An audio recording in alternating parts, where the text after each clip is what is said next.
किया है, उफ नहीं की, कभी गिला नहीं किया कि उनको जेलों में किस हाल में रखा गया और क्या सलूक किया गया। आपका एक आदमी जिसने मुल्क दुश्मन बयानिए को परवान चढ़ाने की कोशिश की, जिसने एंटी स्टेट नैरेटिव बनाया और एक निजी टीवी चैनल पे उसको प्रमोट किया, एक आदमी, और आप इस तरह हाल दुहाइयां दे रहे हैं जैसे कारोबारी जिंदगी बंद हो गया हो।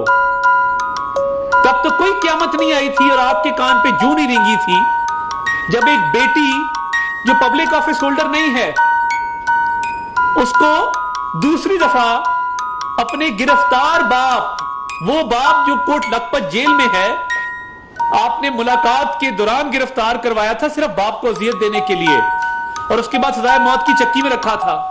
तब तो आपको ना जुल्म याद आया, ना आपको कोई इंसाफ के निजाम से गिले पैदा हुए, और तब भी आपको कोई खौफे खुदा ना आया जब आपने आहत खान चीमा जैसे फर्शनास अफसर को 3 साल कैद, 3 साल कैद मुंह से कहना आसान है, जिसने काटी है कभी उससे पूछिए कि उस खानदान पे क्या गुजरी है जिस घर का फर्द 3 साल के लिए गायब हो जाए।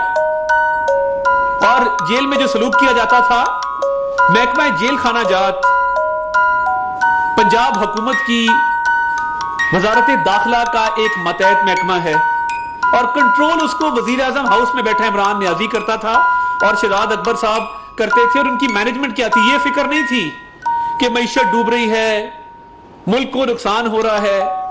वो मॉनिटर करते थे कि फलां का पंखा तो नहीं चल रहा, फलां को सर्दियों में हीटर तो नहीं मिल गया, फलां को कंबल तो नहीं दे दिया, फलां को क्या जमीन पे सुलाया है कि नहीं सुलाया। बख्तर बंद गाड़ियों में बंद करके लाया जाता था।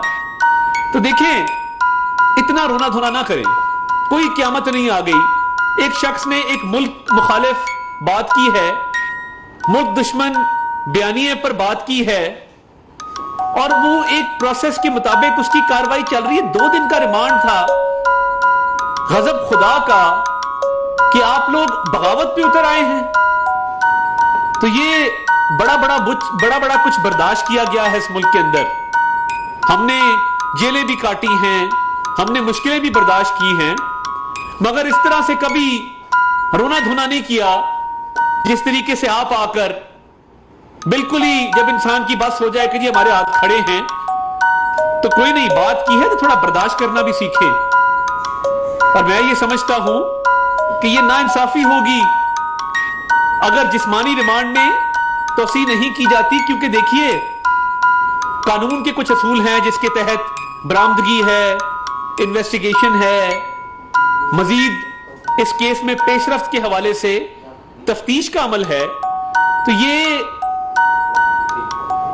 माजी में आप देख लें जो होता रहा है और उन केसेस में कोई मेरिट नहीं था। ये तो एक ऑडियो है जो पूरे मुल्क में सबके सामने है।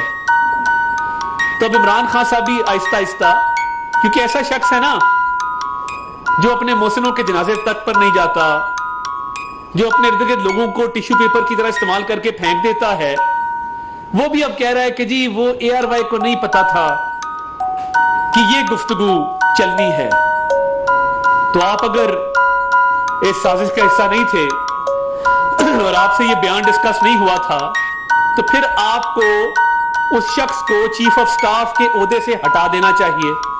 चीफ ऑफ स्टाफ क्या होता है और कौन होता है? अब चेयरमैन तरीके इंसाफ इमरान खान साहब हैं और वो ये कहते हैं कि ये शहबाज गिल नामी आदमी मेरा चीफ ऑफ स्टाफ है, यानी तमाम स्टाफ, तमाम मामलात, तमाम कोऑर्डिनेशंस मेरे बिहाफ पर ये किया करेगा। तो ये कैसे हो सकता है कि वो आपका चीफ ऑफ स्टाफ हो और आपसे पूछे बगैर इतना बड़ा बयान दे दे? इसमें फिर 2 बातें हैं, या तो आपको चीफ ऑफ स्टाफ का नोटिफिकेशन विड्रॉ करके उसको उसके ओहदे से फारग करना होगा। अगर आप लाताल्लुकी का ऐलान करते हैं और आप कहते हैं कि ARY तक को नहीं पता था कि ये बयान जारी करना है, तो फिर भाई आप उसको चीफ ऑफ स्टाफ की पोजीशन से फारिग करें। और वैसे भी एक ग्रीन कार्ड होल्डर जिसका आपने अमरीकी और बैनुल अक़वामी साजिश का बयानिया घड़ा تو اسے کیا نا سب سے پہلے اپنا گرین کارڈ گیو اپ کر دے, 2025 تک ویلڈ ہے, کہ جی مجھے نہیں چاہیے. ابھی تک وہ یونیورسٹی آف الینوائے سے ڈالروں میں تنخواہ لے رہا, اسے کہ جی نوکری سے بھی وہاں سے استعفیٰ دے, کیونکہ یہ تو بین الاقوامی سازش ہے. اور آپ نے اپنے جلسے میں بھارت کی فارن پالیسی کی تعریف کی, اور آپ نے کہا جی میں تو رشیا سے تیل لینے جا رہا تھا, ایک دستاویز دکھا دیں, منٹس آف میٹنگ دکھا دیں. چلیں آپ چھوڑیں کہ کوئی فورن آفس کا لیٹر ہو, منسٹری آف پیٹرولیم کا لیٹر ہو, وہ آپ چھوڑ دیں. آپ اپنے دفتر کی ایک منٹس آف میٹنگ دکھا دیں جس میں آپ نے یہ بات کی ہو کہ میں رشیا سے تیل لینے جا رہا ہوں. جو بات آپ کے ذہن میں آتی ہے آپ بولتے جاتے ہیں, اور ایک ایسے ملک کی فارن پالیسی کی تعریف کرنا یہ سمجھ اس لیے آتا ہے کیونکہ آپ نے مودی کو بھی کہا تھا کہ میں الیکشن میں نیک تمنائیں ان تک پہنچانا چاہتا ہوں, اور آئی وانٹ ٹو وش ہم گڈ لک کہ وہ الیکشن جیت جائے. اور آج آپ ان کی فارن پالیسی کی تعریف کر رہے ہیں, تو آپ بھائی صاحب پہلے فارن فنڈنگ کا تو جواب دے دیں. یہ سارے تانے بانے وہاں سے ملتے ہیں کیونکہ آپ عادی ہیں خیرات اور عطیات لینے کے. آپ نے جو بین الاقوامی سازش کی آپ بات کرتے ہیں, اصل بین الاقوامی سازش وہ ہے جو آپ نے فارن فنڈنگ لی ہے ملک دشمن عناصر سے, اور آپ کی پارٹی پروان چڑھی ہے اس فنڈنگ کے تحت. تو یہ میٹھا میٹھا ہپ ہپ کڑوا کڑوا تھو تھو کی پالیسی چلے گی نہیں. اور آپ کا جو دورہ معیار ہے اور جو منافقت کی سیاست ہے, تو پھر کیا امر مانے ہیں کہ آپ یہ چیف آف سٹاف کا نوٹیفیکیشن واپس لیں اگر آپ کو اس بیان کا نہیں پتا تھا.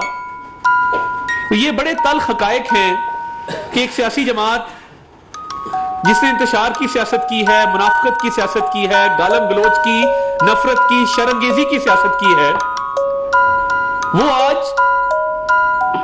چیخو پکار کر رہی ہے کہ ہم نے شرمگیزی کی, ہمارے سے پوچھ گچھ نہ کی جائے, ہم نے ملک دشمن بیانیے کو فروغ دیا, ہمارے سے باز پرس نہ کی جائے.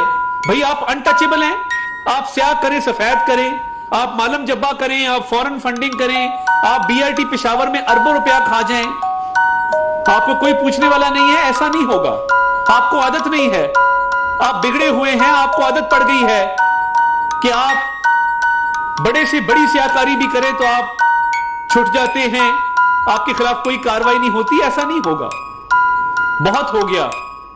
اور آپ دیکھیں کہ پنجاب میں دن بدن وارداتوں میں, ڈکیتیوں میں, ریپ کے واقعات میں اضافہ ہو رہا ہے, اور پوری وزارت